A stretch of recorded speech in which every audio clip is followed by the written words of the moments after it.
It's our joy to welcome you to this next session entitled The Crossing. Ito pong The Crossing ay napakahalaga kasi ito po ay napaka-importante and ang implication niya ay permanent. Kaya lahat tayo dapat ready. Hebrews 9:27, ang sabi ng Bible, just as people are destined to die once and after that to face judgment. So sabi ng Bible, pagkatapos tayong mamatay, ang sunod na mangyayari is, aharap tayo kay Lord at merong paghusga, judgment, na ay judgment nga mahitabo. And therefore, we need to be ready. Ngayon po, kaya nandito tayo sa pre-encounter para maging handa tayo kasi lahat tayo surely mamamatay at surely aharap kay Lord. And therefore, maganda mag-prepare tayo.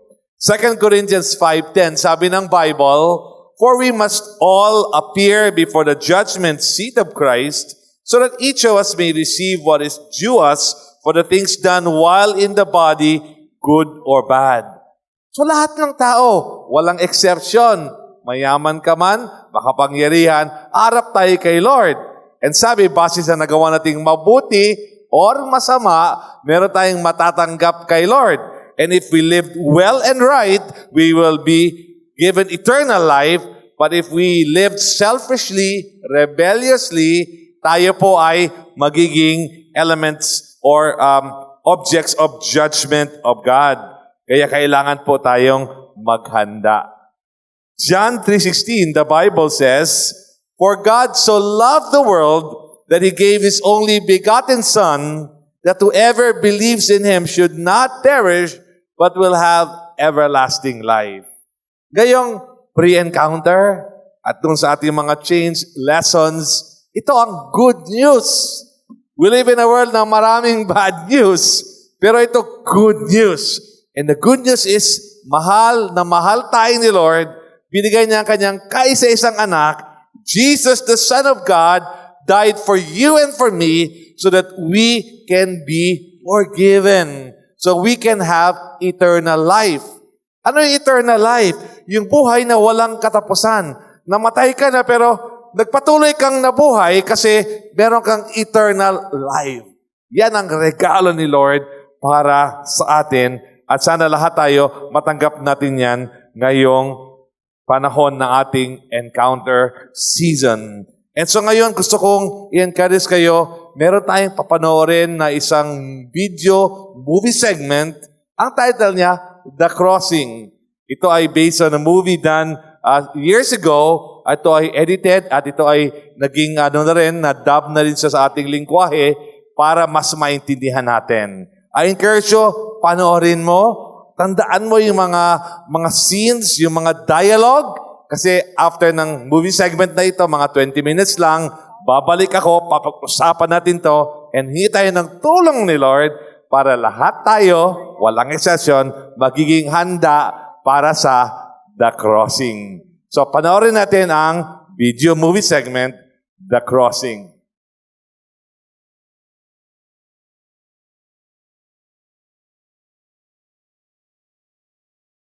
Yan po ang pinaka-importanting mensahe, the message of the cross. Yung cross ni Jesus, yan ang pinaka-importante.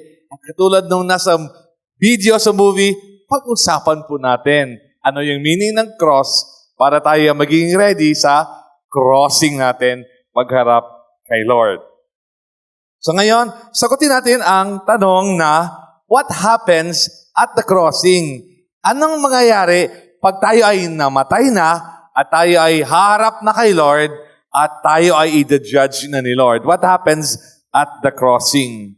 Sa crossing po, merong tatlong importanteng bagay na ma-experience natin sa tinatawag na eternal courtroom. Ano yung eternal courtroom? It's a courtroom, korte, na merong judge and so on, at doon ay merong mangyayaring judgment. It's an eternal courtroom kasi hindi ito pareho ng korte sa lupa na tayo ay i-judge ng tao at merong mga physical buildings and so on na-familiar tayo siguro sa reality or sa actual experience or sa mga pelikula. But this is an eternal courtroom sa langit, kumbaga, courtroom sa eternity. Tatlong importanteng bagay, intindihin natin. Number one, in the eternal courtroom, there is a record of sin. There is a record of sin. Sabi po ng Bible, ang ating mga iniisip, sinasabi, ginagawa, naka-record. May record si Lord. May record sa eternity. Okay, sabi ng Bible, Romans 3:23, for all have sinned and come short of the glory of God. Lahat tayo nagkulang. Lahat tayo ay may palpak. And therefore, meron tayong problema. Sabi sa Romans 6:23, the wages of sin is death. Ang bayad sa kasalanan ay kamatayan. Pagkahimulag sa Diyos, kana ang bayad sa sala. Therefore, dako ning problema kay tanan na kasala, apil ko, og ang bayad o resulta sa sala, kamatayon pagkahimulag sa Diyos. That is a problem that we need to find a solution for. The Bible says in Revelation 20:11 and 12, then I saw a great white throne and him who was seated on it. Kana ang throne na sa Diyos, ang Ginoo naglingkod dito. The earth and the heavens fled from His presence, and there was no place for them. And I saw the dead, great and small, standing before the throne, and books were opened. Ito na yung records of sin. Another book was opened, which is the book of life.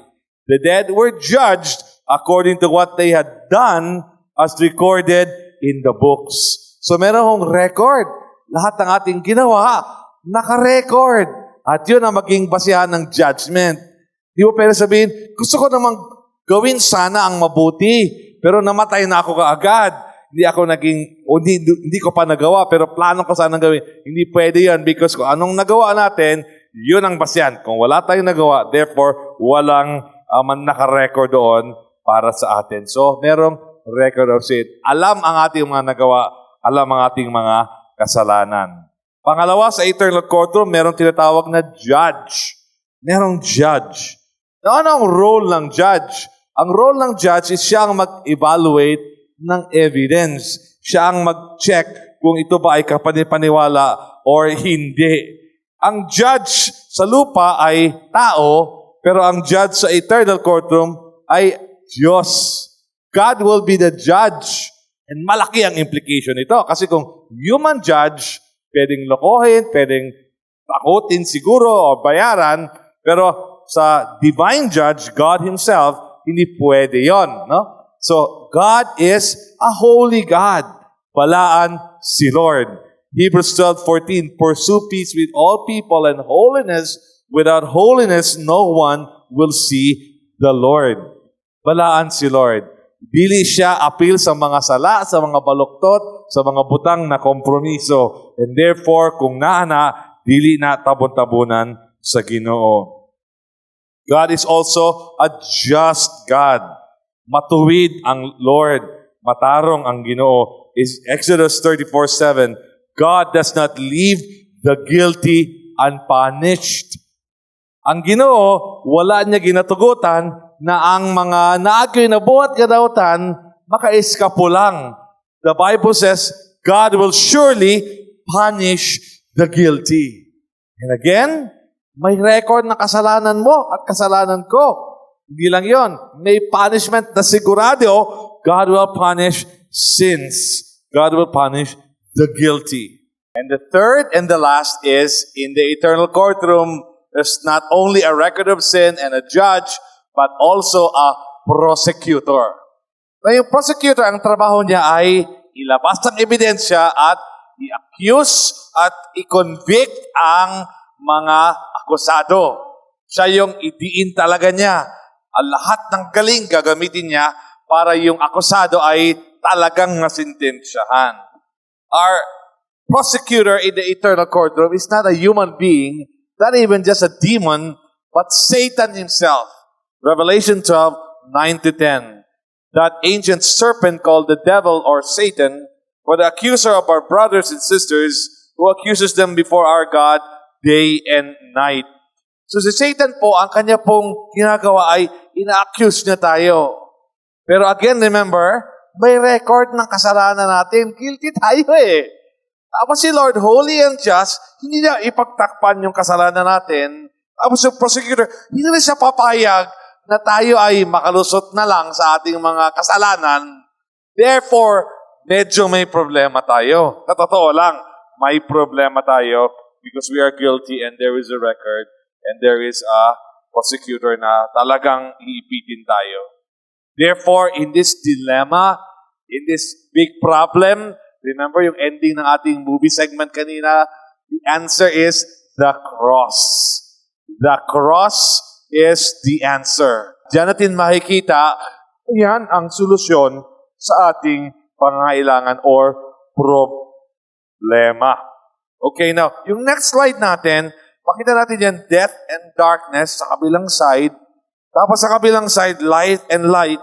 Tapos merong bridge para makatawid ka from death to life, from darkness to light. At yung bridge ay ng forma ng cross. At ito ay ang cross ni Jesus Christ. This is very, very important. Remember in that movie segment, yung nanay, natatawid siya, sabi niya walang peligro, yung pala mahulog na siya sa bangin. Kailangan niya ang cross, pero wala siyang cross. Yun ang problema natin. But the good news, again, good news, mabuting balita, ay merong paraan na ginawa si Lord. From death, kamatayan, from darkness, kadiliman, tayo ay mapupunta sa light buhay, light liwanag, through Jesus Christ. He is the bridge. He is the way. He is the means for us to experience eternal life. Sabi nga sa John 14:6, Jesus answered, I am the way, the truth, and the life. No one comes to the Father except through me. Si Jesus yon. So, hindi religion, hindi religious activities, kundi si Jesus. Hindi pagiging mabait natin o maging mapagbigay natin sa mga mahirap, kundi si Jesus. And specifically, anong ginawa ni Jesus? Namatay siya sa krus para sa atin. So, balikan natin yung John 3:16. For God so loved the world that He gave His only begotten Son, that whoever believes in Him should not perish, but have everlasting life. Binigay ni Lord ang kaisa-isang anak niya para tayo ay magkaroon ng buhay na walang hanggan.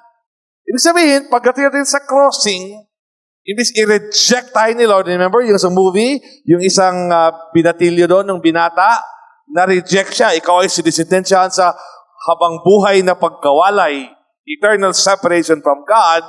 Tayo ay, instead na ma-reject, tayo ay ma-accept. Instead of death, separation from God, may magkaroon tayo ng life or union, unity with God. We will be allowed to enter heaven and enjoy everlasting life. Alam mo, dinala ka ni Lord dito sa pre-encounter, merong change lessons at change Sundays, para mahanda ka. Kasi like we have been learning, walang taong mabubuhay forever. Lahat tayo mamamatay. Lahat tayo ito-judge ni Lord. Pero kung ready tayo, then we will end up in heaven, not in hell. Ngayon, i-learn natin to. Ano ba ang mga meaning nito? Ilabas natin in one slide, yung cross means death. Death is surrender. Repentance is returning to God, to doing God's will. Repentance is turning away from sin. Tandaan mo yan, mahalaga yan. Pag sinabing cross noon, kamatayan ang ibig sabihin, pero sa spiritual na aspect ng buhay, surrender kay Lord. Death to self. Death to selfishness. And ang repentance is, babalik tayo kay Lord. Babalik tayo na gawin natin ang kalooban ni Lord. And ang repentance is turning away from sin. Iwanan natin ang mga bagay na hindi gusto ni Lord. And so right now, I want you and I to grasp that. Okay? So sabi natin, okay, mamamatay ako, harap ako kay Lord. O paano ako ma-save? Paano ko maiwasan ito? Paano ako hindi makondemn? And the answer is through Jesus Christ. Jesus died for you, on your behalf, as your substitute, so that you will not die. Jesus was separated from the Father for a period of time so that you will be united with the Father forever. Yun ang good news. Ang kasalanan mo, i-judge si Jesus para doon, para ikaw ay ma-accept ni Jesus. Pero, para matanggap natin yun, kailangan natin mag-repent. And repentance is turning away from sin. Ihinto natin ang kasalanan, ang paggawa ng kasalanan. Kailangan yung ating pride, rebellion, immorality, stealing, lying, etc. Ihinto na natin. Hindi pwede na gusto nating maligtas, gusto nating mapunta sa langit, hindi pwede gusto natin magkaroon ng everlasting life, pero ayaw nating mag-surrender kay Lord. Remember, that is surrender. Repentance is balik kay Lord, returning to God. So ngayong pre-encounter, the Lord is calling you, balik na sa akin. Balik ka na sa akin. Repentance is turning away from sin. Iwanan mo na ang kasalanan. Kasi marami sa atin, ang buhay natin, umiikot sa kasalanan, dapat kay Lord umiikot. And then, yung last verse natin, napakahalaga, John 5:24, I tell you the truth, whoever hears my word and believes him who sent me has eternal life and will not be condemned or rejected. He has crossed over from death to life. Remember the crossing? He has crossed over, nakatawid na siya, galing sa kamatayan, papunta sa buhay. Remember yung ating kanina analogy natin, death and life, tapos yung darkness and so on. Yun ang nakita natin na matawid natin yon, yung the crossing through Jesus. So I encourage you, ngayong pre-encounter, ngayong season ng Change Lessons, bigay mo ang buhay mo kay Lord. Surrender mo ang buhay mo kay Lord. Give your life to God. Tell Him, Lord, I'm sorry for my sins. God, I'm sorry for my pride. Lord, I'm sorry for my rebellion. God, I surrender. Ikaw na ang masunod sa buhay ko, hindi na ako. And Jesus, I trust you. Not religion, not good works, but you, Jesus, I trust you. At simula ngayon, sa iyo ako magtitiwala. Gagawin ko ang kalooban mo. And Lord Jesus, thank you, and I will serve you for as long as you are alive. And so, Lord, tulungan mo ako, Lord God, that I will do it in the name of Jesus. And when you do that, the Lord will forgive your sins. And napakaganda sabi dito kasi, alam mo, habang buhay ka pa, pwede mong malaman na ready ka nang humarap kay Lord sa judgment. Kasi sabi doon, if you believe in Jesus, you receive eternal life. You will not be condemned. And sabi, He has passed, past tense po yun, past perfect tense, He has passed from death to life. Tumawid ka na. Yung the crossing mo, hindi kailangan pagkamatay mo na. Ngayon, buhay ka pa, pwede ka nang tumawid. He has crossed from death to life through faith in Jesus Christ. So ngayon, mag-pray tayo. Pikit mo ang mata mo, mag-pray tayo kay Lord. Father in heaven, thank you for giving us the promise of eternal, everlasting life. Salamat, Lord, na may pag-asa kami sa buhay. Salamat, Lord God, na merong kapatawaran through Jesus Christ. And so, Lord, right now, we trust you, Jesus. We surrender to you, Jesus. Hindi relihiyon, hindi anong bagay, but ikaw, Jesus. And Lord, ihanda mo kami sa panahon na mamamatay na kami. At harap na kami sa iyo, may we be ready. And Lord, hindi sa panahon na doon na kayo sa kamatayon, karon sa tang buhi pa mi, iandam na mo among kaugalingon. Thank you. May all of us, may all of us be ready for the crossing. Thank you, Lord. In Jesus' name we pray. Amen and amen. The Lord bless you.